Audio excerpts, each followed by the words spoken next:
অনেক আগের কথা। বাগদাদের এক দূরবর্তী এলাকায় জাহিদ নামের একজন যুবক তার বাবা নাসিরের সাথে একটি ঘরের মধ্যে বাস করত।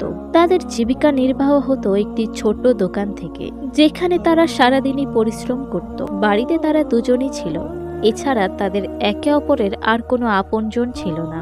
রাতে যখন বাড়িতে তারা বসে থাকত, বাবা প্রায়ই তার ছেলেকে উপদেশ দিত, বাবা, মৃত্যুর কোনো নির্দিষ্ট সময় নেই।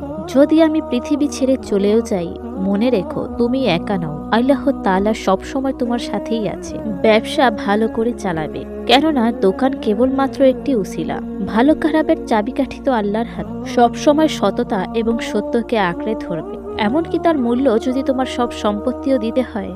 আর মানুষের সাথে সব সময় নর্ম আচরণ করবে, কারণ আল্লাহ তাআলা তোমাকে সেই সময় সাহায্য করবে যখন তোমার কাছে সাহায্য করার মতো কেউ থাকবে না। জাহিদ বাবার কথা শুনে চিন্তিত হয়ে বলল, আল্লাহ না করুন আপনি আমাকে ছেড়ে চলে যান।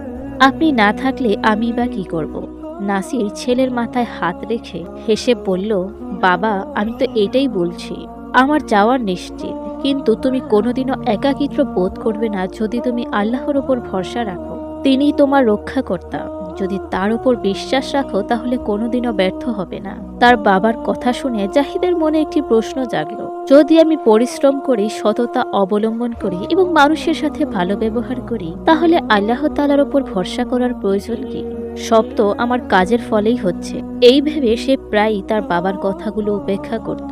কিন্তু জাহিদ কি জানতো, আল্লাহ তাআলা তাকে এমন এক দৃশ্য দেখাবে যা কিনা তার জীবন চিরতরে বদলে দেবে।